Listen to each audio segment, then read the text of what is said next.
Good afternoon, everybody. Welcome back to the Draken podcast. I am your host, James Vargas, and I'm here with my co-host, Jaime Sanja. Say hi, Jamie. Hey guys, And good to see you guys again. and today we have a special guest. We have David Howard, a potential candidate for Sheriff of Broward County. Hey guys, what's going on? Thanks for letting me join you today. Of course, thank you for taking that long drive out from That's deeper all down good. here. We appreciate you. Thank you so much for Yeah. being here. David, my friend Jamie here is going to get into your questions. Okay. You know, we are really eager to see what is going on behind the scenes with you and your campaign. Sure. You know, so we just really want to get into it and just jump right into it. Okay. I guess the first question is always tell us a little bit about yourself. The resume question. Yep. Exactly. Yeah. Dave Howard, grew up in Broward County, Melrose Park to be precise. One day I'll actually give the address, but I feel bad for the people that are living in that house now if I do that. So Dad worked at the post office. My mom didn't work until I was about 12, and then she went to work at the Turnpike. And went to Parkway Middle School, South Plantation High School. After high school, I tried getting stuff going. It just wasn't working out, so I joined the Air Force. And I left, and they sent me to this island called Guam. I had no idea it even existed at that age. And did a couple of years there, and then I did a couple of years in Idaho, which was a stark difference from Guam. And came back, got married. I was recruited, believe it or not, out of English class by West Palm Beach Police Sergeant, Broward Community College back then, junior college actually, and I ended up at the city of West Palm Beach for the next 28 years. So, and then when I got done with that, I was done with police work. I became an airline pilot.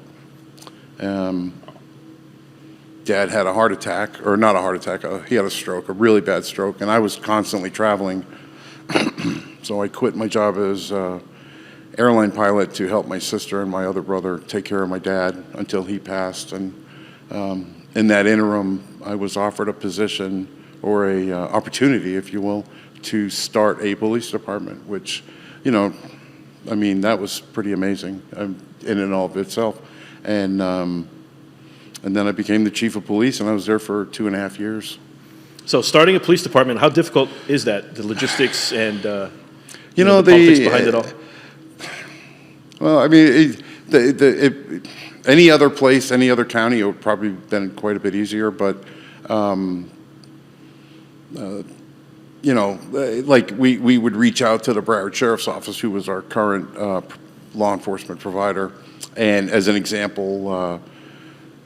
Hey, I went through all the contracts, and you have like radios from us. Well, these radios are $4,000 to $6,000 a piece, and they would come back with, "Oh, did you start a police department yet, or whatever?" And okay, whatever. So, and we needed them. This is just one example, and we needed them and couldn't get them, so we had to buy them. Obviously. We use grant money to get, I try to use as much grants as possible to get this thing open. And we spent probably $4 to $5 million to get it going. But I think the biggest help for me opening this agency was my 10 years in accreditation at the West Palm Beach Police Department. I mean, because in accreditation you have to like go into every division, every department, and do assessments, inspections, etc. And that's the only way I had the knowledge to do what I did. So in essence, you were handpicked for the position? It sounds like they... No, they actually, I went through a hiring process, and yeah, there was other people that applied and whatnot. What do you think differentiated you, since there were other people that were, I'm assuming, qualified for the position as well, but you were able to beat them out of that position, and it's quite an important one because you are quite literally starting a department from scratch. Right, yeah, completely from scratch. And I think, again, I think it was my 10 years writing policies and procedures and grants, directives, et cetera. I think that's what made me if I did, that's would have made me stand out, I believe, from the competition. When you were the police chief of Pembroke Park, how did you go about maintaining order, maintaining discipline within the ranks of your department, the line officers, your sergeants, the street cops, the support staff? What kind of culture were you able to build as the chief? Well, first of all, keep in mind, I'm opening a brand new police department. As much as I wanted to, I couldn't take people out of the academy. I had no FTO field training program. So everybody that I hired had previously been law enforcement, and some for many years, others a little less, but I think the most junior policeman I had was like a 3-year policeman or a 2-year policeman. So when they all came in, everything, of course, was automated. We went through the policies and procedure manuals. They signed for all their policies and procedures. And, I gave them my expectations, and they did wonderful. I mean, they were amazing. Okay. So I'm going to talk about your personal law enforcement career because I think Sure. it's going to be good for the audience. So I'm going to hit the question now. So tell us about your personal law enforcement career. What specialized squads were you on? Do you have any interesting stories for our viewers to digest and to enjoy? Yeah, Something funny? Oh, you want funny? Okay. Yeah. I got plenty of those. Okay. So, 1988-ish, I believe it was 1988, I started as a reserve at the West Palm Beach Police Department, like I said. I was hired full-time in October of 1990, 10 years on the road. I did 3 years in community policing. I wasn't the first batch of community police officers. I was in the second batch. Then he was, I think, Captain Rick Bradshaw, who's now the current sheriff of Palm Beach County. He started that program, and it was a great program. Did that for 10 years. Also, my second year on, I joined the dive team. Nice. And I was on the dive team for another 22 years. I became the training coordinator. We started diving. We went from, you got to buy your own gear, to the city buying us all hard hat helmets, Mark 7s, and, doing black water dives. And, it was a unique experience. Can you tell us what a dive team is? So for Well, I mean, we're in South Florida, and there's a lot of water. West Palm Beach is a little bit different because we have the largest surface supplied drinking water supply east of the Mississippi. I want to say it's 26 square miles of surface water. So we had airboats and all that.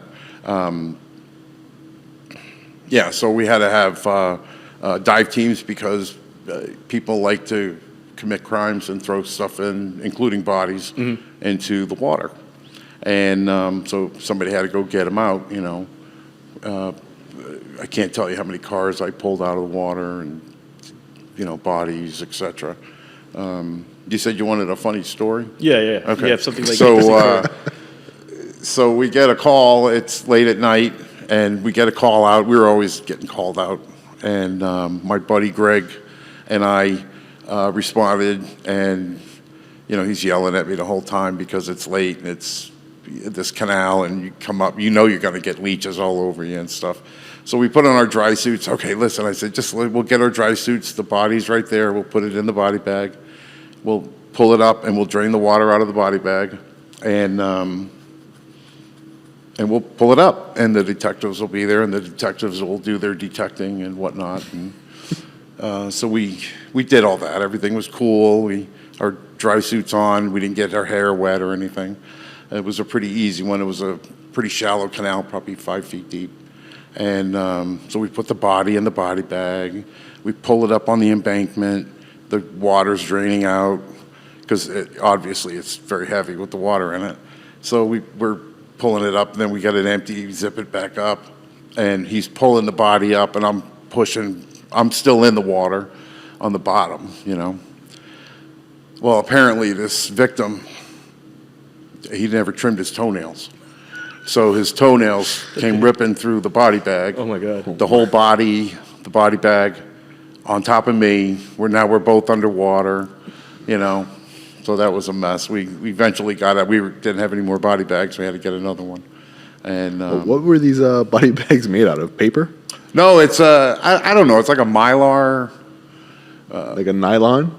Yeah, I don't know. It's So like you- a so you had some plastic, toenails ripping like through a that? tarp kind of thing. Wow, he had toenails ripping through that. Yeah. Wow. And he went through. That's the only thing we could figure out. Was he homeless or something? Or was he? Hey, who knows? I don't know. Yeah. You know, like- I don't know. We just went Why? swimming together, so that was it. So, and yeah, the dive team was a lot of fun. It was a lot of good experiences. I ended up getting I learned how to dive actually in Guam. I never learned in Florida. We didn't have the money for that kind of stuff. And when I got assigned to Guam, I started scuba diving. Tell us a little about Guam. What is Guam like?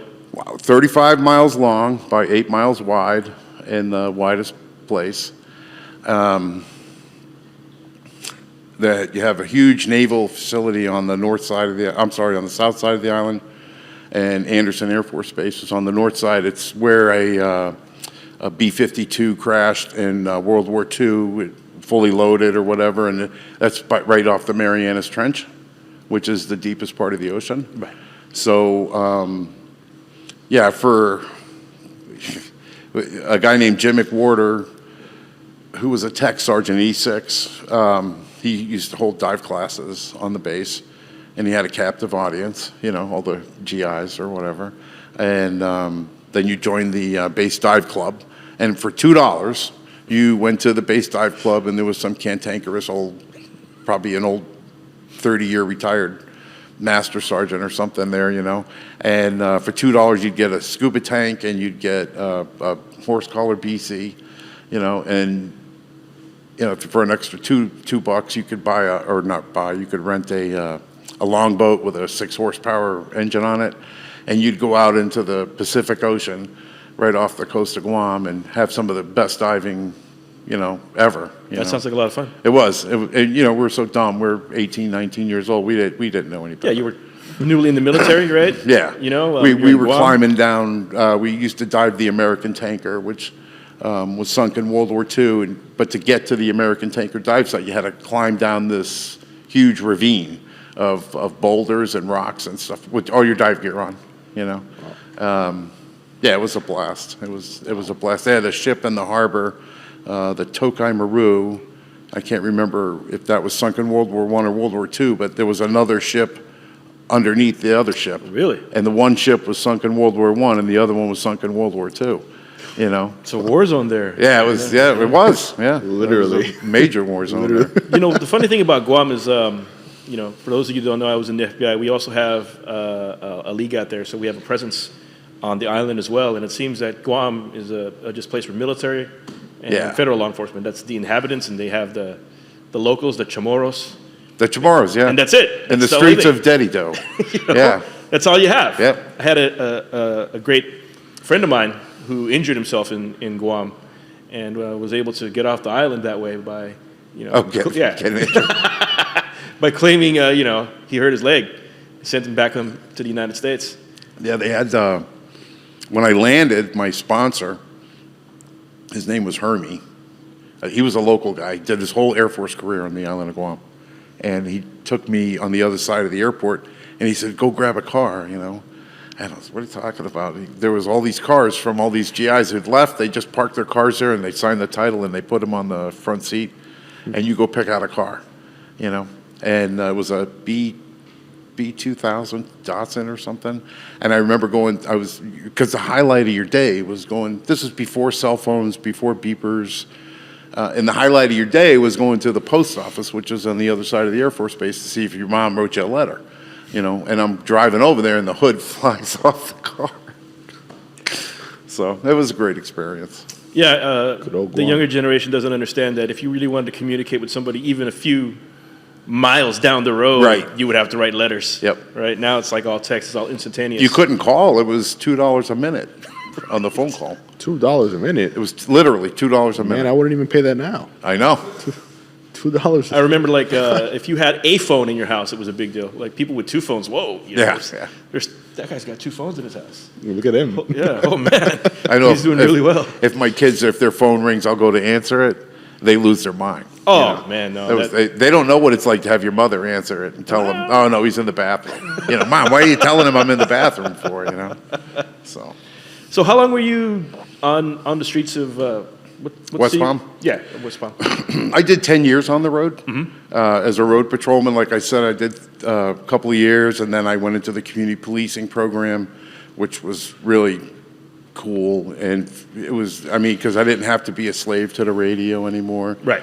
And I had like all these, I had to like make inroads with all these people. It was in Pleasant City, and then up in the north end by Riviera Beach.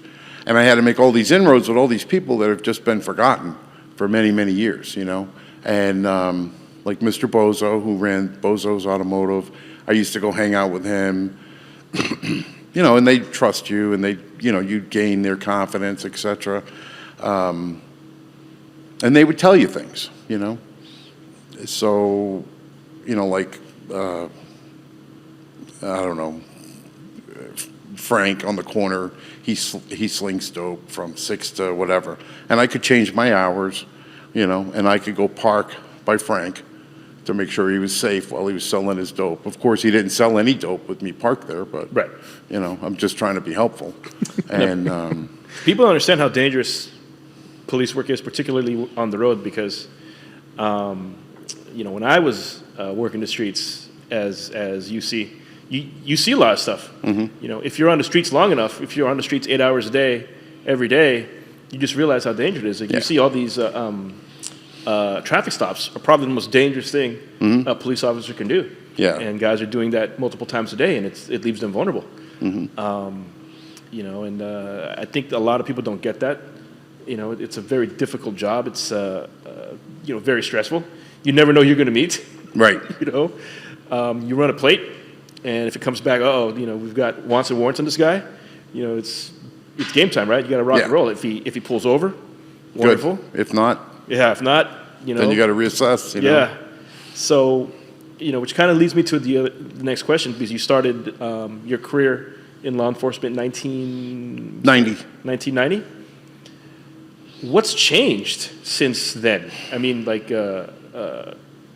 Being a police officer in 1990 or earlier versus, let's say, for instance, a rookie coming in now at any department here in Southern Florida.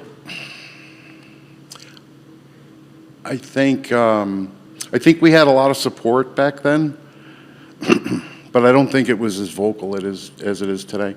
So, everybody knows. We're going to have, unfortunately, it looks like we're going to break all kinds of records for officer deaths this year. 128 shot so far, and 138 shot and 28 dead, I believe. And as you know, there was just 4 shot in the Carolinas. And I'm going to look that up for you right now. I believe the support is becoming more vocal for the police now. But the vocal support, if you will, these people want the police to be professional. Right. And I believe that as a society, that has to happen, and I don't know. It's kind of hard to explain, but I think there's support's there, and I think it's becoming more vocal, but I also believe that we're continuing to be held to a higher standard, which is fine. I don't think any police officer, would disagree with that. I also think that now, with the way the cities are going downhill, that a lot of people are realizing that police are not the problem, that they need police. No. Like, for example, New York was screaming defund, defund, defund, defund, and New York defunded. They got rid of one of the most renowned units in the NYPD, the Jump Out Boys. Got rid of them, and what happened? Gun crime went up 34%. Yeah, because of the optics. You know, the optics. People didn't like the optics. Yep. But unfortunately, I always said, even when I was a brand new policeman, I remember driving, because obviously I was on the midnight shift. And I remember driving, you know, to a call or something at 3 in the morning, thinking, you know, people would not believe me if I told them what goes on out here. They would absolutely not believe me. Yep. Yep. It's like a movie. Yeah. You know, people don't realize it. So. Yeah. The sheer ridiculousness of the job was, you know, traumatized me Yeah. at the time. Yeah. You know, it's just like, this is ridiculous. You know, you couldn't write this stuff. Or if you did, they would say that you were crazy. Well, it's the whole pendulum theory, you know. I think the pendulum is actually coming back. So I think it's incumbent upon the police, mostly, and believe it or not, the police officer, the guy or gal on the street. I mean, it's really incumbent upon them to, you know, express superior customer service, empathy, you know. Back in the day, you probably didn't have to express a lot of empathy, et cetera. You know, I remember growing up here in Fort Lauderdale, and we used to go to the beach in Fort Lauderdale. You know, and if you got out of line, the Fort Lauderdale cops, you know, they would take care of you. You'd be gone. You know, so but I mean, you can't. I mean, you just can't arrest your way out of everything. There's obviously alternatives, and you know, and the smart police officers. Yeah, they, old school policing is not here anymore. You know that. No, it's that gone. iron fist policing. Yeah, that no, it's definitely which I'm a gone. big fan of, by the way. Badge I know. But, I get it. That's I I'm get a big it. fan of, but Badge heavy. unfortunately, you know, it's not like that anymore now. It's He more looks about- badge heavy, though. I'm not saying you got to do your job. You know, you got to do your job. And as, you know, as a CEO of an organization, you have to support your police officers, you know. But they have to stay, you know, those officers have to stay within their boundaries, you know. So I did want to touch on that a little bit, is what do you look for personally in hiring a good police officer, a good deputy? You know, what are the qualities that you look for? What qualities should a department look for? Well, every department has their own issues. Like I'll give you an example. I had a kid. He did a year, completed his probation, and he didn't like the agency, so he quit, and he couldn't get hired again. Come to find out, when he was much younger, a teenager, he stole a TV. Okay? I don't know if that's the entirety of it, as I recall. You know, but he did that as a juvenile. And then he became a cop, no problems. I got the records from that agency. And yeah, I called him in, I interviewed him. I said, so what about this? You know, because I was just young, I was stupid, whatever. Never did anything like it again, never did blah, blah, blah. I don't want to go, I don't even want to think about it, you know, that type of thing. And I hired him. And he did a year there. He wanted to go to an agency closer to home. And he was driving from Port St. Lucie to Pembroke Park. Oh, it's a long way. So he applied at another agency, and the chief there, you know, the chief there, you know, he saw it. It bothered him, but he had other candidates that didn't have a Right. theft as a juvenile. You know, he's fine. He got hired somewhere else closer to home, just not at that agency. So I mean, every chief or CEO of an organization, you know, they have their breaking points, if you will, and if you're, you know, if you're paying your officers a decent, livable wage, and you're supporting your police officers, and you know, whatever, you're not going to have to hire a bunch of people. You know, the people you hire are going to stay there throughout their career if you take care of them. You know. Is there a certain type you think, you know, with all the years of law enforcement and all your years of management and administration, have you found that there's a certain type of individual that's drawn to this profession? Yes. The short answer is yes. These people have this inner perspective, inner feeling to want to help people. I mean, you got to want to help people in this job. Sorry, it just, you have to. Okay. Because that's what your job is, people, Right. all day long, and you see them at their worst. So you have to be able to diffuse a situation, or, God forbid, take appropriate action if you're unable to do that. I think that if you are in the law enforcement profession, deep down inside, you have to be a people person. Absolutely. Because you're dealing with people. Yeah. Right? You can't be, this type You're of... a salesman, essentially. Yeah, you can't be an introvert. Yeah. You have to interact with the public on a, Yep. on a regular basis. Yeah, Probably hour by hour. You got to go into a potentially violent situation and try to talk the subject or whatever into getting into the back of your police car, or whatever it is, to get them assistance or get them medical treatment or get them help. And, that you're a salesman. And it's never easy to do when that person's at the worst point of their life at that Right. time, Yeah, exactly. So, and it's you see examples of this every day. Yep. Yep. I used to work at the front desk at the bureau, so I was the one taking the complaints. Like And, a desk sergeant. Yeah.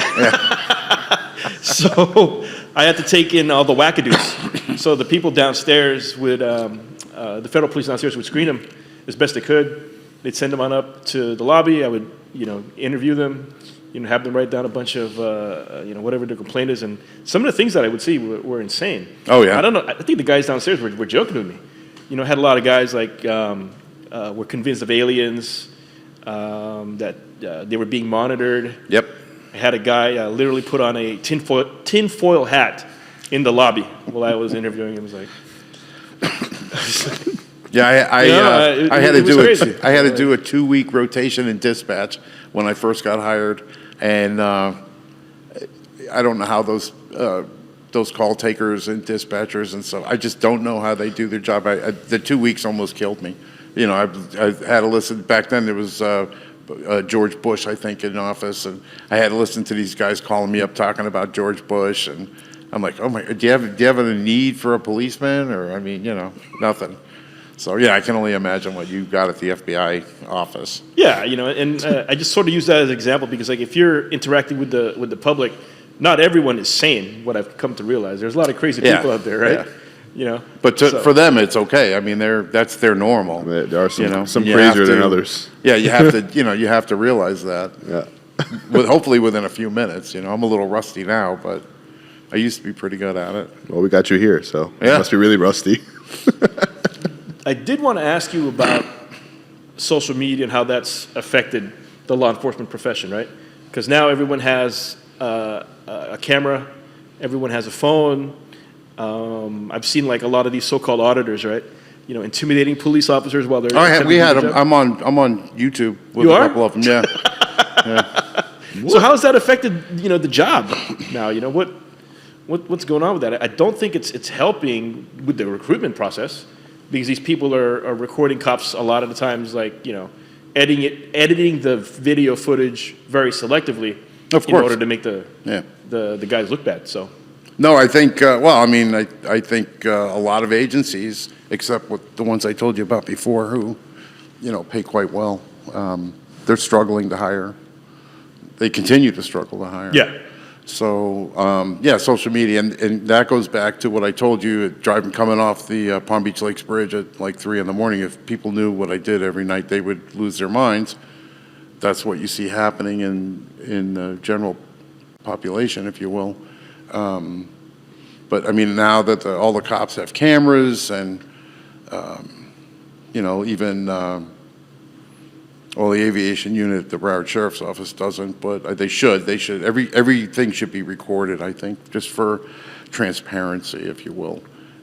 Not trying to catch a policeman in a trick bag or anything like that. That's not the intent, but more like when cameras first came out, I was a shift commander. And all the cops, and I'm like, no, actually, these things can be a good thing, And, I can't tell you how many times people came in to file a complaint against an officer. And I said, well, hold on. And you go to your computer and you throw it up on the big screen. Okay, here is the interaction. You still want to file that complaint because it didn't happen. What do you want to do now? They leave or whatever, you arrest them for filing a false police report or whatever, So, I think your cameras are everywhere, and not just, grainy cameras, I mean, I went to Europe in the 90s, and they had cameras everywhere, and I thought that was really odd. But today, you go anywhere, you're being videotaped.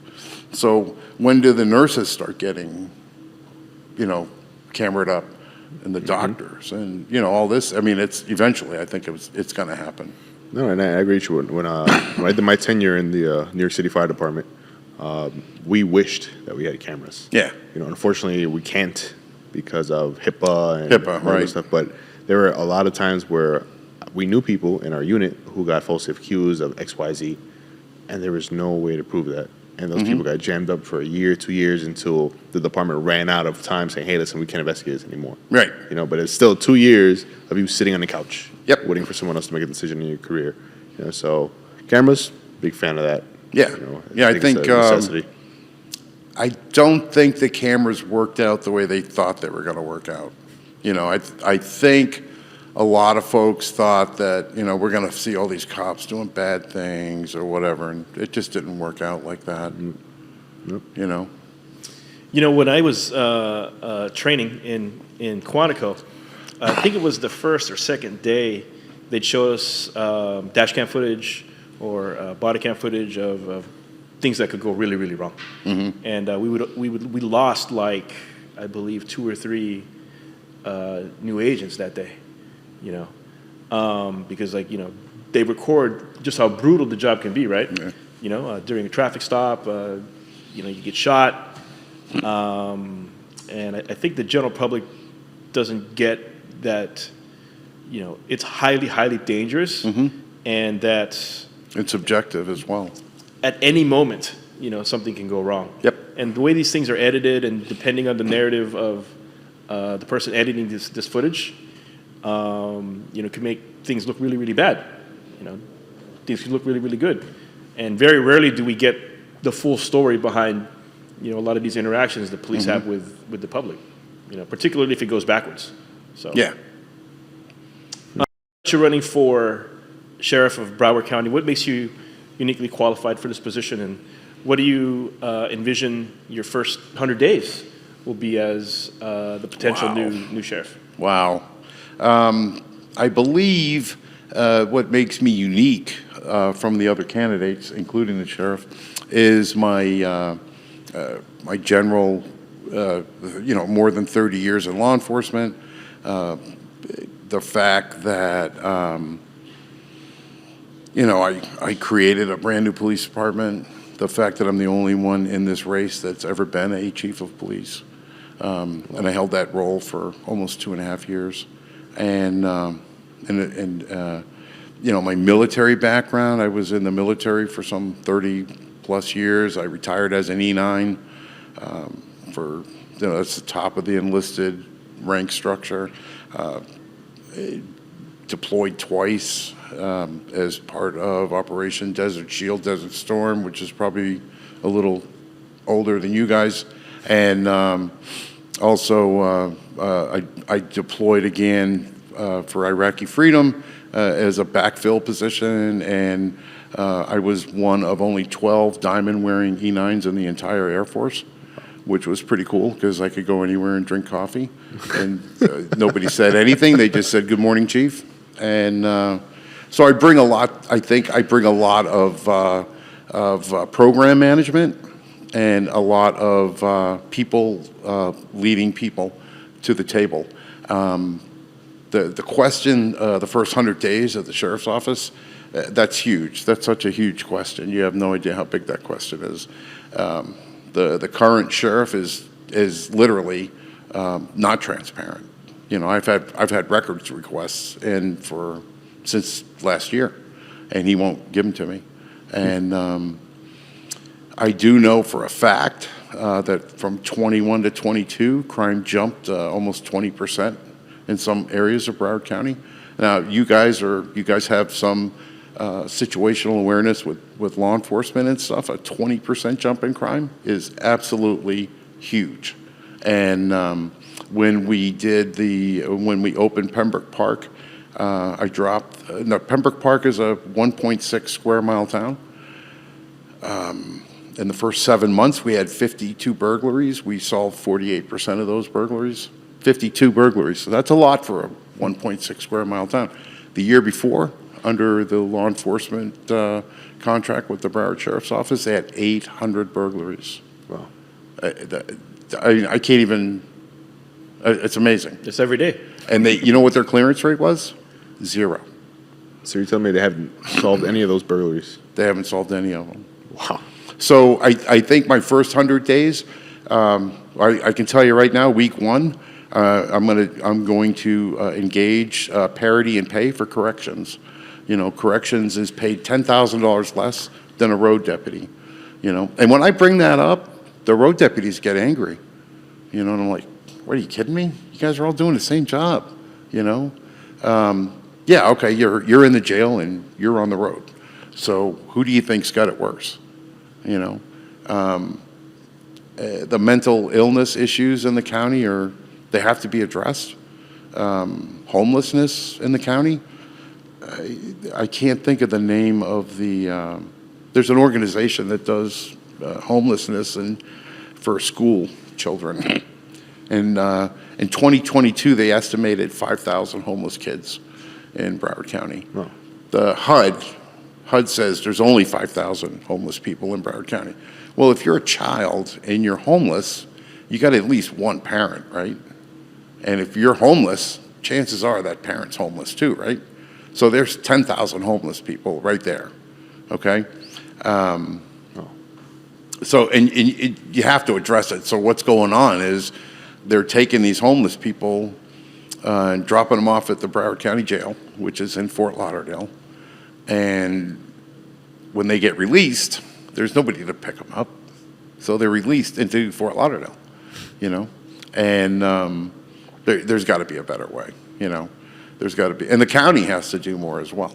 You know, one county north, just one county north in Palm Beach County, they have a homeless program. And it's not a lot of deputies, it's, you know, a handful of deputies.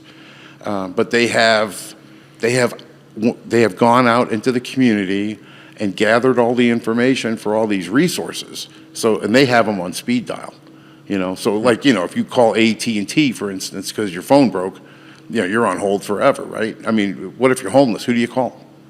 You don't even know. But we got to get these, you know, these people that are with children and recent homeless people that just, oh, I just lost my job. I mean, you know, I'm told, and I'm not the only one that you're going to hear this from, but I'm told that 59%, so let's just say 60% of the population is one catastrophe away from being homeless. So what's a catastrophe? How about a trip to the ER? Yeah. You know, so we have to do more, I think. Or even a missed paycheck. Yeah. You know, one paycheck and right. You're homeless. You're homeless. You know? Yeah. It's rough. So yeah, it's rough. I mean, things are rough. Yeah. So An oil change right there. Uh-oh. Sure. yeah. One oil change. When I was the chief of Pembroke Park, I used to go to the Walmart on State Road 7 and Hollywood Boulevard. I can't tell you how many homeless people were living in that parking lot of Walmart. And I'm pretty sure you can go, you know, just about any Walmart in Broward County and you'll see the same thing. Yeah. A handful of people. Look at Fort Lauderdale Beach, up and down the beach Yeah. itself. It's a homeless city. Yeah. There's literally encampments on the beach. And they just did that law, but it's going to the Supreme Court. I can't think of the town. I think it's in Oregon. It's the same law that Florida just passed about being homeless in the open or something. Yeah, it's illegal. Yeah, I forget what it's called. I can't remember. But it's the same law we've had on the books forever, lodging in the open. It's the same law. And there's another city in Oregon that it's taken it to the Supreme Court. And so I'm kind of waiting to see, you know, what happens with that, you know. What is something Broward County sheriffs could do, or the department can do, to help alleviate homelessness? Is that the responsibility of the police? Is that the responsibility of? Well, who else? Who else is going to do it? You know, I mean, HUD comes out and counts, but they're not looking behind buildings. They're not looking in the bushes. You know, So they come up and they say, yeah, you got 5,000 homeless people in Broward County. Stop, stop. So yeah, who else? Who else do you have right now that can go out and do it? It's going to be the police departments and the sheriff's departments, I think. But the county's going to have to, help fund these programs, et cetera. And it needs to be a public and private joint venture, if you will, to try to resolve. You can't fix everything, but right. But like I said, you just got an oil change, and that was something devastating, and now you're homeless. I mean, so we need to help you. You know what I mean? Yeah, and that's a quick fix. Right. That would be a quick fix. Yeah. So we need to we need to take the quick wins, the easy wins, and then address those more difficult homeless situations. So in your first 100 days, you touched on homelessness. You touched Corrections. on parity pay for corrections. Well, not just parity and pay for corrections.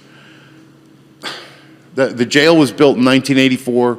In 1990, and it was built because in 1996, the Department of Justice, your old boss, came in and held oversight over the jail. And through the years, that oversight slowly ebbed away, and the only thing left is mental illness, coincidentally, in the jail.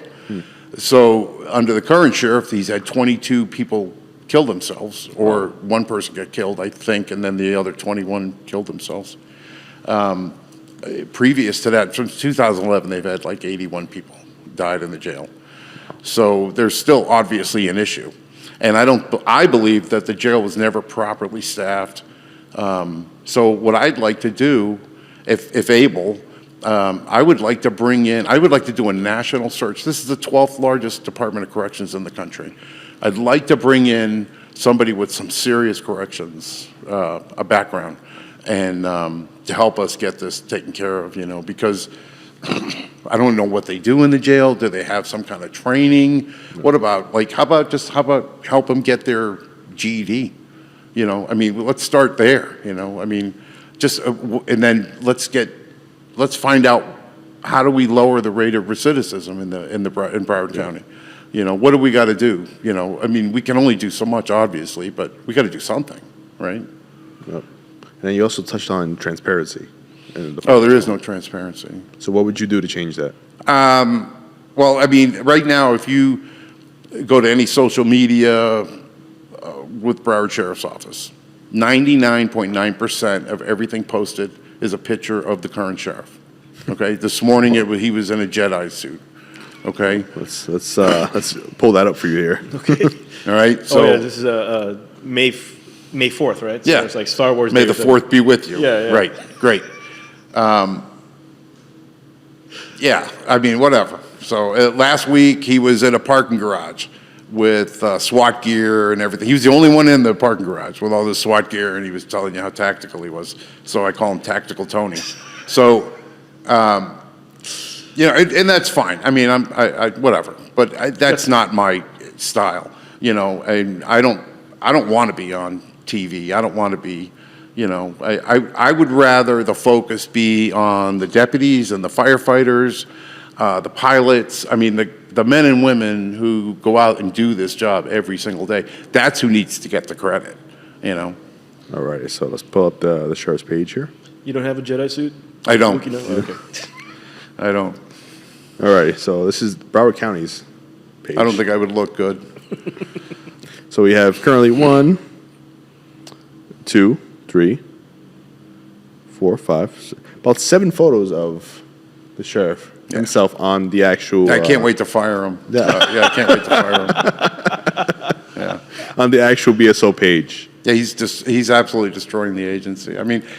What he does with community stuff and the kids and stuff, that's awesome. And I would like to grow that even. Can we show that? I've already spoken to Andrew, some of the 2 biggest that? dive people in the county, the companies that provide dive training, and they want to work with the sheriff's office to help get these kids scuba diving trained. I don't know, individually your background, but the more stuff you can do to a kid, the more experiences you can give a child and stuff, it makes them a better adult. And I think, there's 1, 2, 3 or 4 Civil Air Patrol squadrons in Broward County, because I used to be the guy running around assessing those when I was in the Civil Air Patrol. I used to assess them all. And, you know, we can get them involved with the Civil Air Patrol. They can go learn how to fly or take flying lessons. Or there's so much stuff we can do, not in addition to the Explorers, you know, the PAL programs, which are amazing. They're amazing programs, you know. So. All right. So, Howard, what do you see as the biggest public safety challenge for Broward County, and how exactly do you plan to address it? I think probably the biggest right now is going to be mental health, homelessness, and crime. Crime continues to climb. I believe the way to attack it is, I think we have to pull back on all of these Broward Sheriff's Office special units. I'm not talking about, you know, the Marine unit, obviously, or the dive team or the SWAT team. I'm talking about like the neighborhood feel-good stuff where, you know, you could drive through the city of Pompano and not see a deputy, but if they do like a burger burn, you'll see 80 deputies there. Wow. You know, I mean, it's good that they do that with the community. They're engaging the community. That's wonderful. But I believe the people of Broward County deserve to see a police car every now and again. And so I think those are some of the mainstays that we got to work on, you know.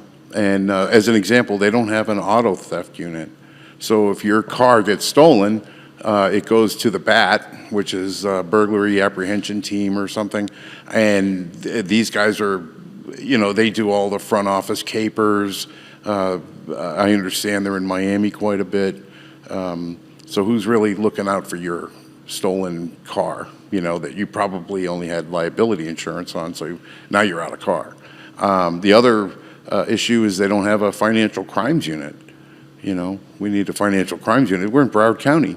This is like a retirement mecca, you know, and everybody everybody talks about all the time how the elderly are taken advantage of and stolen from, and so if, you know, if somebody takes $80,000 out of your account, it's going to go to some general detective who has probably, I don't know, 400 or 500 other cases he or she is working, you know. And these money type crimes are very complicated, and you have to like get subpoenas for bank records, etc.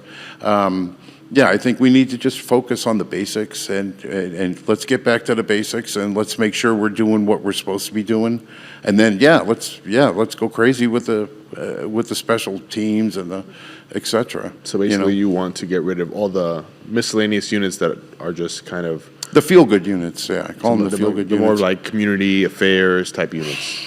No, not necessarily. Here's the problem. Okay, here's the problem. The command staff of this, under this sheriff, is the largest command staff in the history of the Broward Sheriff's Office. Okay, he has like, I don't know, he's got 2 chiefs of staff. He's got a civilian chief of staff. He's got a sworn chief of staff. You know, all these command staff people, there's about 40 that are on his website. Okay, and they all have a secretary. So now we're up to 80. You know, so it's got to be at least 100 people strong. And what does the command staff do?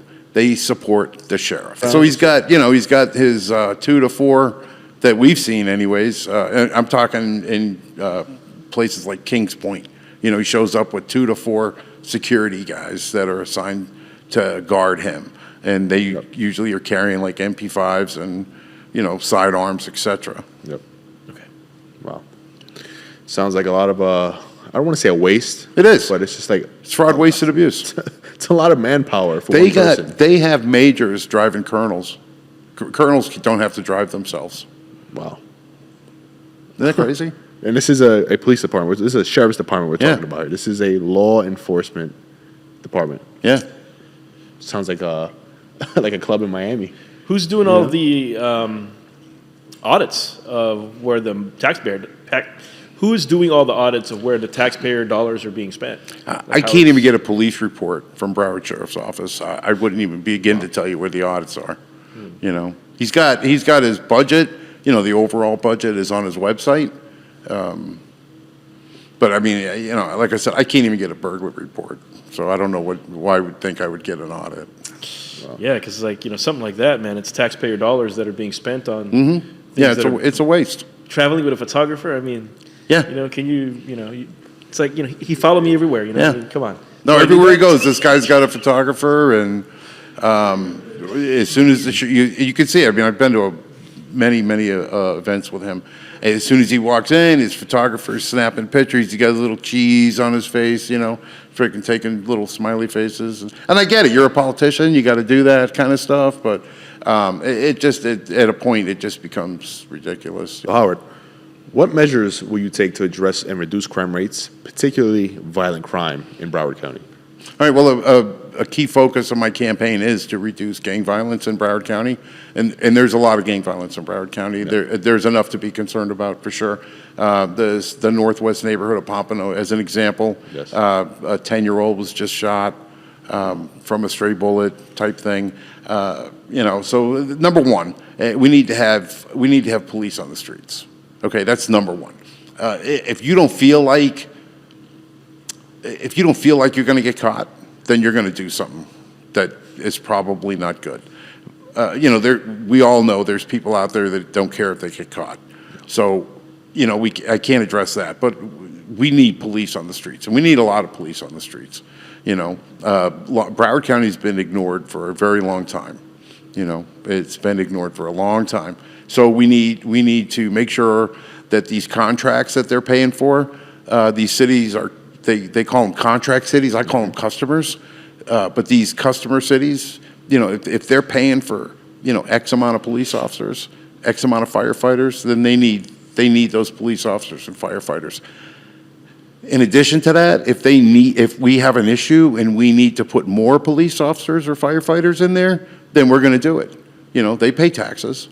You know, I'm not going to wait for the city to, like, as an example, he just had a meeting in Pompano, and of course I went, and some gal stood up and said, you know, Sheriff, we need more police on the street. Well, he said, you know, I'd love to help you, but, you know, I fired like 73 or so, I can't remember what he said, 75 police officers since I became the sheriff, and if I bring in more police officers, I'm afraid one of them will use excessive force. Okay, and I'll have to fire that police officer. I'm like, are you kidding me? You know, I mean, sure, I know what he's doing. He's pandering to the crowd, you know, but that is the most ridiculous. So what are you telling me? Then you don't have a good training program? He just spent $1 million on diversity training. So what is he saying? You know, I mean, so anyways, here's the compromise. The city of Pompano is giving him an additional $200,000 a year, $191,000 a year, for 4 additional officers. He calls them core officers. Okay, great. That's wonderful. Okay, that's wonderful. But you know what they need? They need to see police officers on the street. That's what they need. Yeah, and definitely police presence. Absolutely. That's push. Just the basics. Yeah. That's you know, and then you can take your specialized BAT team or whatever, and you can go after the gang violence. You know, you can go after we had a shooting in Pembroke Park where that guy was in the laundromat. He got lit up like with 87 rounds or something. Wow. You know, he's not a Pembroke Park resident. That's gang violence. Yep. And it was out of either Miami or Pompano, but whatever. And I can't begin to tell you, like, I drive up and down South Florida all the time from Dade County all the way up to Broward, all the way up to West Palm. And particularly when I go through Broward, I can't tell you. You can't see how many BSO cars I've seen. I don't see many. And I'm going to give a plug, okay? Is that okay? I'm going to give a plug to the captain, the chief of Deerfield. That's the only city I see deputies in.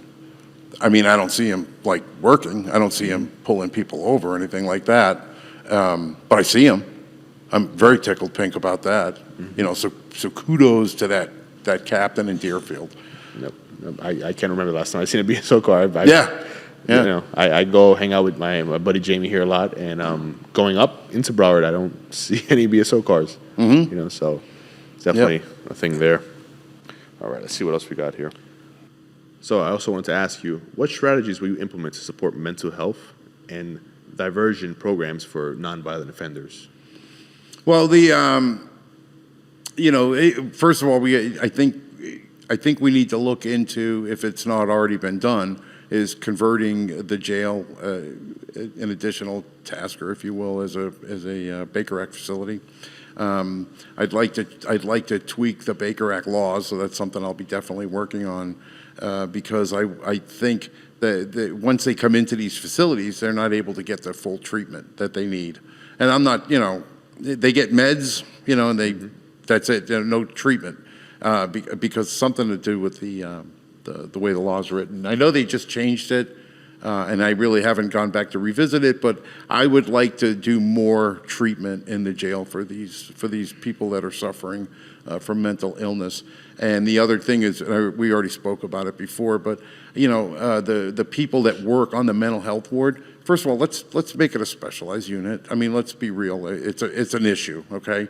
It's been going on since 1996. It's a problem. Let's try to address it. And let's make that unit a specialized unit. Let's give these deputies a little bump in pay, just like you would in the aviation unit or whatever. Because currently what's going on is this poor kid, 20 years old, and we all remember what it was like to be 20 years old or 22 years old, graduates from the Corrections Academy, boom, he's stuck in the mental illness ward at the Broward County Jail, And I believe that's a huge part of what the problem is over there. So let's get these guys and gals some specialized training. Let's compensate them fairly for the extra work that they have to do with these inmates, and hopefully we can turn it around. So for the nonviolent offenders, how would you help them with? I'd like to get them out of the jail. I'd like to get. You drive around, you see graffiti everywhere. Let's start a graffiti eradication program. I can put them with a deputy and a civilian, and we can get the paint from the Oops from Home Depot for pennies, if not free. We had this same program in West Palm Beach, and and just they can get them out of the jail. They don't need to be, if they're nonviolent and they're compliant. Why do they have to sit in the jail? What steps will you take to modernize and improve the technology and the infrastructure of the sheriff's Okay. office? Well, as an example, he just opened up his real-time crime center. That was an initiative by his predecessor. You probably have some background in real-time crime centers. And he thinks it's all about monitors. He always talks about, we have 10,000 monitors. We can monitor stuff. Well, he doesn't have, he may have 10,000 monitors, but he doesn't have people to monitor 10,000 monitors, okay? So, what I'd like to do is I'd like to introduce AI, okay, into the RMS program. They're getting ready to change out their RMS program anyways, and we're talking multi-million dollars. They're going to do it anyways. So now's the time to do it. Introduce AI into the RMS system to where Coral Springs police officer, they all use, almost everybody in the county uses the same RMS system, which is a records management system. And so let's say an officer in Coral Springs does a burglary report. Well, this deputy that's in West Park over here, he does another burglary report. There's a lot of similarities in that burglary report to the one in Coral Springs. Well, the military, I don't want to tell you what branch, but the military's had some great success with AI and RMS. And we can introduce this into the real-time crime center. And we're not replacing anybody, okay? We still need crime analysts because it's artificial intelligence. You're not going to go, oh, definitely, it sends up a flare, and it says, hey, look, you have a burglary here, and it looks like this burglary here. This is an oversimplification, if you will. And so then somebody has to look at that and confirm. And that would be the analyst or a detective or something like that. That would so enhance our capabilities to solve crime in Broward County. Bar none, it would be amazing. And everything's there. Everything's in place. We don't have to design it. We don't have to create it. We just got to go to the military and say, can we have a copy? So for $1 million or $2 million or whatever, we could have that into our real-time crime center. That would also work with video monitoring and stuff like that too. you know, so. But I'm big on technology. Pembroke Park Police, just so you know, they have the best of everything. Computers, software, we had 2 different versions of facial recognition software.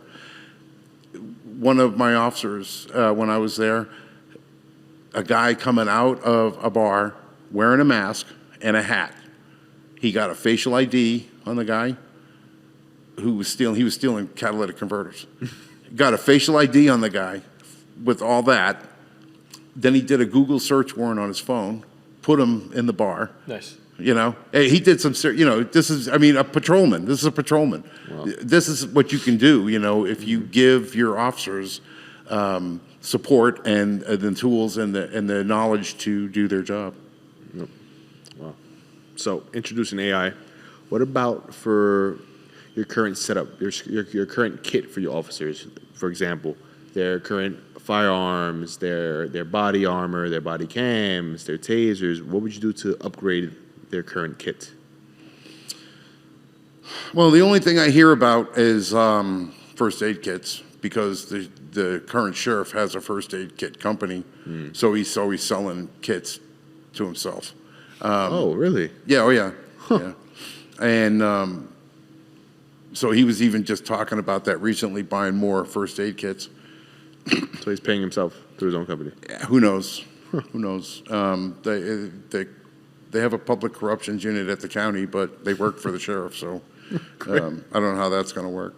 Anyways, yeah, I want my officers to be, I want them to all have the same guns, okay? Only because of mass shootings, etc. You know, if I'm out of ammo, hey, I'm out, he gives me one of his magazines, I'm back in the fight. Yeah, I want all my officers to have I want them to have the best of everything. I mean, I don't, you know, the money's there, okay?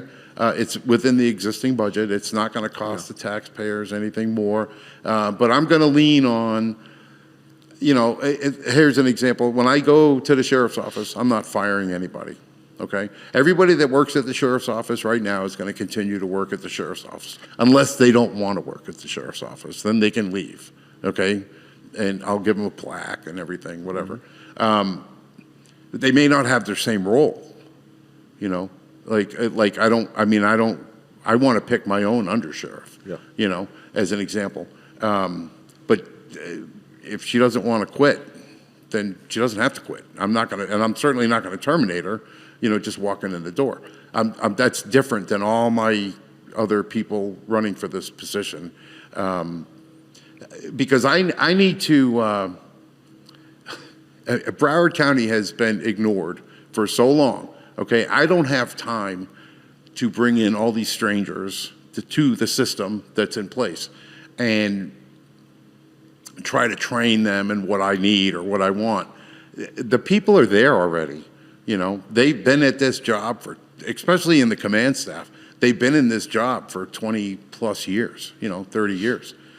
Who knows it better than them, you know? So I'm going to rely on these people. I mean, like I said, they may not be in the same role they're in, but they'll still, you know, and if they want to leave, they can leave. But they're going to, I'm not firing anybody. And I think that's a part of it, you know, to get back to your original question.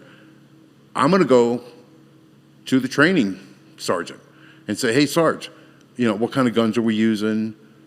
Do you like these guns? And why? Do we need new guns? And why? You know, how do we get there? You know, these are the experts. I'm not an expert, okay? I never want to be the smartest guy in the room. You know, I want to pick your brain because this is what you do. And you tell me what you want me to do. And I'll assess it, you know, and I'll make a decision. Great answer. So, what is your stance on the use of force by law enforcement officers, and how will you ensure that your officers are well trained in these situations and held accountable? Okay, yeah, that's easy. You got to have a training program. I don't know what's in existence right now. I know he talks about all this money he spends on certain programs or certain training curriculums, but there's mandatory trainings as well. You have to review as part of your certification every 4 years. You have to review your use of force policy, et cetera, et cetera. So, I mean, we're going to do all that. We're going to do all that. And how would I handle a use of force? Well, that's preordained, okay? We're an accredited agency.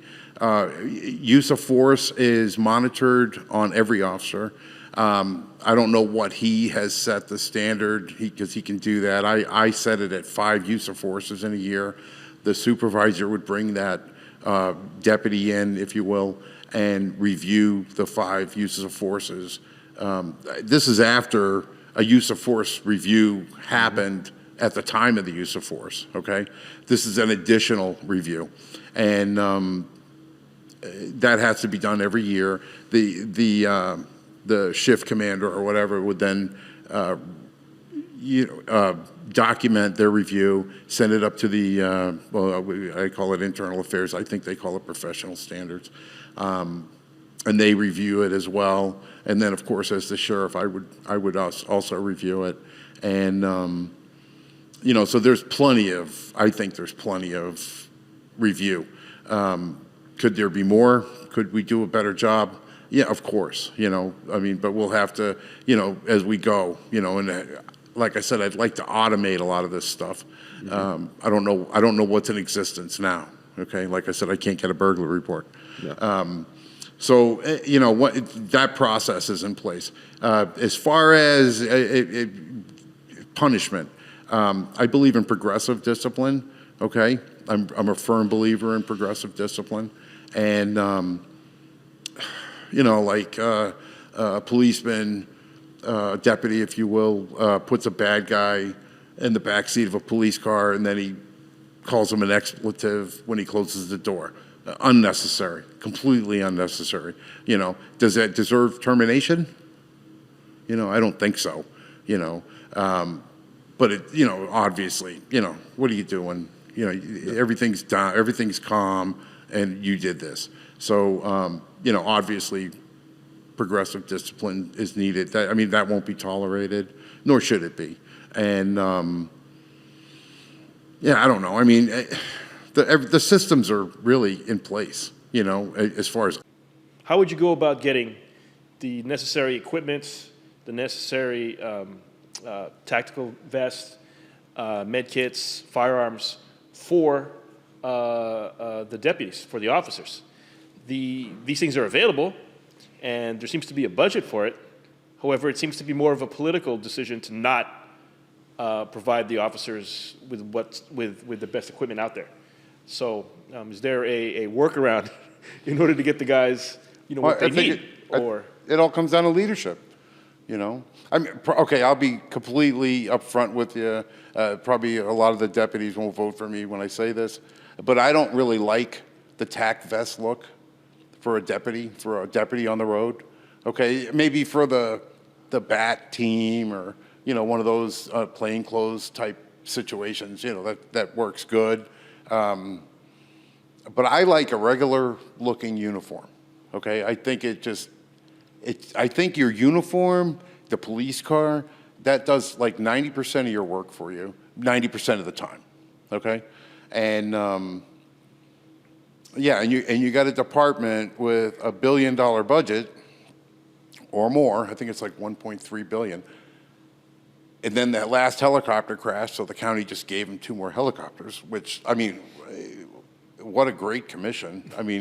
That's awesome. I've never worked for a commission like that. They seem very supportive. And, but there is wiggle room, and I've done a lot of budgets in the military and the police departments, et cetera. And with $1 billion or more, there is definitely wiggle room where you can get this equipment and not impact negatively the budget or the taxpayer, in my opinion. For example, a lot of people complained about the over-militarization of police forces in general within the United States. So I guess what you're saying is that you're advocating for more like community policing style. It's not really community policing style. It's just policing. Yeah, I don't care if you wear a drop holster. I mean, I could care less. But I just that whole vest thing and everything. If you want to wear an external vest, yeah, fine. Put it in the green bag and put it on, and now you look like you're wearing a shirt, you know? I don't have a problem with that. You know, that's fine. I just don't like that look. You know, it's very intimidating, if you will. Even, I mean, I've been a cop for a long, long time. If I see somebody walk up to the car like that, you know, and they got these little toothpick arms sticking out of the side, you know, come on, dude, you look ridiculous. We used to call it RoboCop, right? Like Yeah. the guys with the reflective glasses and the. So, I mean, like, I mean, sure, I mean, tactiveness, there's a place for that, I think. You know, I just like the uniform, and, you know, people recognize that uniform, people understand what that is, there's no mistaking what that is, you know, so. You know what impressed me anytime I visit New York, is that the police officers are still on the street. NYPD, you could, in Times Square, they're on every corner. Boom, and you recognize them. Yeah. And they're not in tack gear. Nope. You know, they all have smiles on their faces. Yep. And they're very easy to approach, easy to talk to. Yep. I've seen them pose for pictures. Yeah. You know, and I think that goes a long way. I do too. Versus the other style of policing where it's, you know, heavy-handed, badge heavy. We talked about badge heavy where you're just, you know, RoboCop. You got the sunglasses. Probably tag skinny vests, arms, little skinny arms. You know, a lot of officers now have just sleeves, tattoos everywhere. Yeah, I mean, gloves, that's, you know, I was writing policies and procedures when the tattoo stuff came out, you know, and I personally don't have a problem with. I'll tell you what I do have a problem with: the facial hair. I'm not there yet. Boy, You know, I know you got a beautiful beard. You know, I want to run my fingers through it right now. But I'm just, you know, I mean, I doubt if I would change it, but you know, I don't know. It just, I'm just old fashioned, I guess. But I mean, like I said, I doubt I'd change it.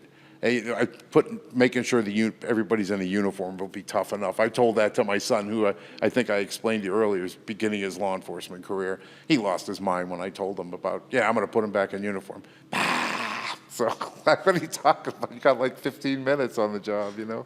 How would you reallocate? Well, the thing about the grants, remember I talked about the customer cities? So here's an example. We had a joint contract with West Park and Pembroke Park. So I got the schedule because I was, you know, trying to build this agency. And I looked, and most nights, one policeman for 2 cities, one deputy. One deputy for 2 cities. What's going on is they're reallocating all the deputies in these customer cities and putting them at the port where they're short, or putting them at the airport or whatever, where there's more high visibility type situation. And so we got to stop that. We have to stop that.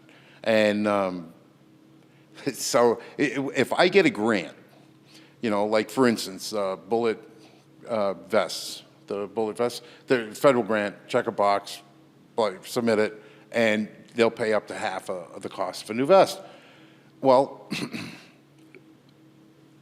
so we do that. Then why do you, Mr. Contract City, Customer City, why do you have to pay for the full price of that vest from the Broward Sheriff's Office? Shouldn't you just pay half? Because the federal government's paying the other half.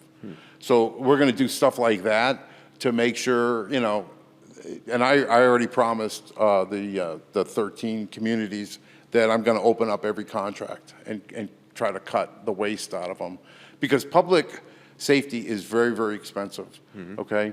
And we just shouldn't be adding stuff in there that we, you know, don't need. So if I have, you know, an undercover team or something that's close, that's always out and about, you know, and, you know, if I'm short or whatever, I mean, I should be able to reallocate those people into a marked unit. And that's the other thing, no more cars, no more sedans. They're too small. They can't fit all the equipment we need. The rifles, the rifle plates, you know, stuff like that. So I need to go to an all SUV fleet. So you're saying that you would like to get rid of the current sedans that you guys have, the Ford Tauruses? Well, we'll get rid of the older ones. We can reallocate to the, like detectives can drive the sedans, if you will, or office staff or whatever.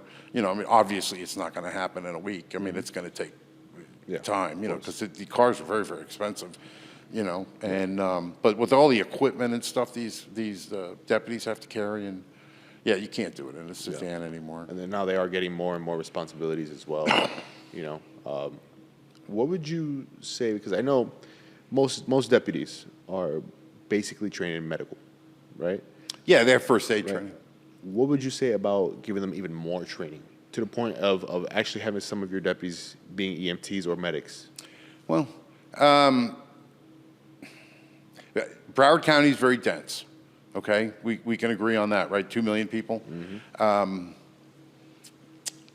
There's so much training that has to be accomplished every year now. I mean, to go to become a paramedic is months. It's a months and months and months and months long. And the Broward Sheriff's Office has and maintains paramedic certifications for people sitting in an office. Yeah. Okay? So those people are coming, they need to come back on the road because, you know, a lot of times they only run 2 medics in a rig.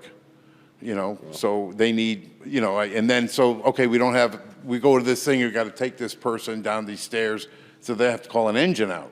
Well, that's even more money, you know? So, I mean, how about like, let's add a 3rd medic, and I mean, of course, I'll talk to the chief, the fire chief, Yeah. and get their views. To me, it just makes sense. The other thing is the scheduling. There's some stuff we can do with the scheduling, 72-hour on, and their work week goes from a 48-hour work week to a 43-hour work week, you know. But I'm not opposed to putting deputies through medic school. As an example, the aviation units are constantly looking for pilots. I'm going to hire deputies to be my pilots. Wow. They're already working here. I can send them and get them trained relatively inexpensively. They can sign a 2-year contract every time they take a training class, and because there's many ratings they have to go through. And the firefighters they can apply and be pilots in the medical helicopter. Wow. You know, and I mean, there's some of the best helicopter training schools in the country right here in Pompano. So I mean, why wouldn't I take advantage of it? And you know, they're offering $80,000 for a pilot position, and they want, you know, a lot of hours and stuff, and they should, you know, that's fine. But as a pilot, he can go in the airlines or she can go in the airlines, and you know, they can start out at $100,000. And you know? were a pilot yourself. I am, yeah. And So you I are. understand all that, you know, and why not? I mean, why not? I don't care if you're a pilot. I can train you to be a pilot, you know, and you still work, but, you know, you got to go to your flight lesson and then you got to come back to work or whatever, or, you know, and I think in pretty, you know, 2 to 3 years, our pilot problem will be long gone. Yeah. Wow. Very resourceful. Well, you have to be. Yeah. You have to be. I mean, I mean, I'm a taxpayer, you know, and I get really irritated when I have to pay my taxes. Not so, me. Yeah, not you. Yeah. So, I mean, you got to be responsible, and you got to, why not, you know, and what's wrong with, you know, what's wrong with growing your employees, you know?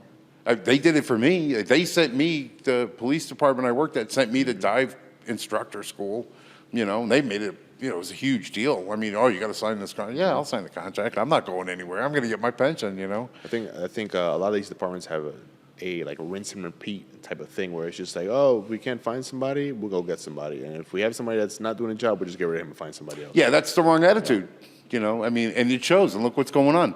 You know, Yes. you can't find a deputy. You drive through Broward County, you can't find a deputy, and it's not a hit on the deputies. I get it, you know, because this guy stands up there and says, "Hey, I fired 75 deputies since I've been here." Whoa, that's something to be proud of, you know. Let's. You're the reason why we have low manpower. Yeah. Great. So another question I wanted to ask is, we know the current hiring process. It can be overly stringent sometimes. You know, you have to do the testing, which is okay. Then you have your background, fingerprints, polygraph, et cetera, et cetera. Then you have to wait for the call. Is there anything that you feel personally that you can do to the hiring process to get better candidates out there without, how do you say, like just an unfair type of selection process? Streamlining the process, you mean? Like, Yeah, so for example, Well, not at 64,000 a year, I can't, you know. And then corrections is 54,000 a year. I mean, you can go to UPS and make more than that. Yeah, they're doing 100 grand at UPS, right? Yeah, Or 100 grand after 4 years. It's crazy. You know, I mean, I know they laid off some people, but not everybody got laid off. Yeah. And I think the economy is such that there's going to be more people applying for these police jobs and fire jobs. And yeah, I mean, we have to address the pay issues first, okay? And then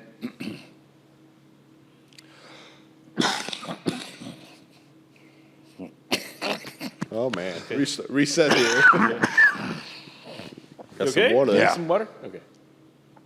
dry. Yeah, we have to address the pay issues first, and then we can go through and review the hiring process. Okay. And I know that in Orlando, right, there are some departments that got completely rid of the polygraph examination, and now they do stress, like a voice stress test. What is your personal feeling on that? I don't care what they use. Yeah, I've done both. Okay. Because me personally, I feel like the polygraph is not as reliable as, Yeah, an AI. Don't squeeze your butt cheeks, right? Sorry, Good. You done? I'm done. Alrighty. So I did have another question. It's because ahead. we got a little time. hit him with it. Just be like a little funny. Maybe If he stops dying on us here, I don't know why, it just got dry. it'd be great. because I wanted to ask something like, would you advocate additional training for sensitivity training for the officers to be more sensitive to the needs and the feelings of the community in which they serve?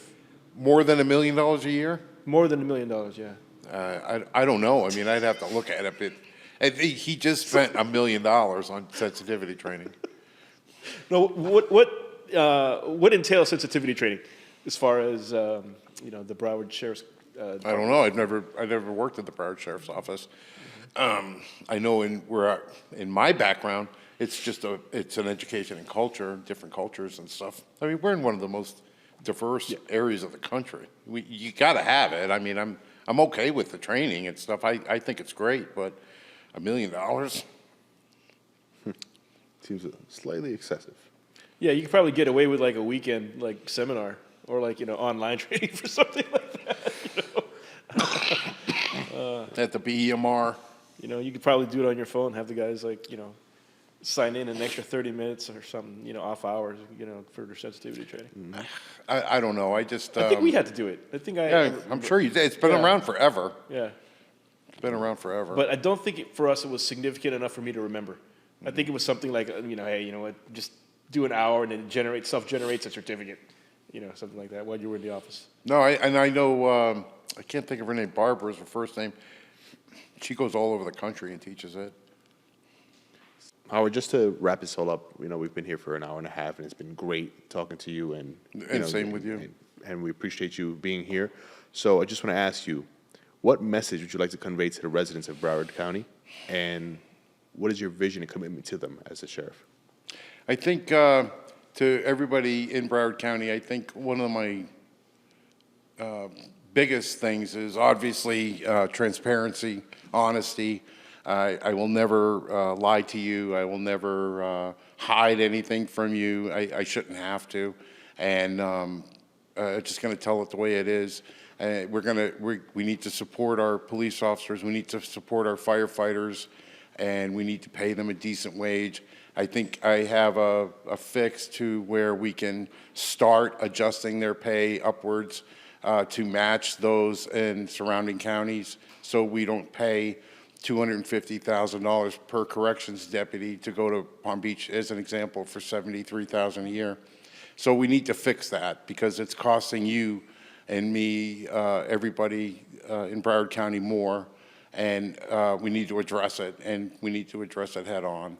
And if given the opportunity, I think we can make it we can lessen the incidence of crime in Broward County, and we can make Broward County safer. That's about it. All righty. Well, everybody, thank you for being here in the Draken podcast. This is Howard for Broward. We'll link him below, and you can follow him and follow his whole campaign. And, thank you for being here. We appreciate you. We love you guys, and stay tuned for the next one. Thank you so much. Thanks. Thank you.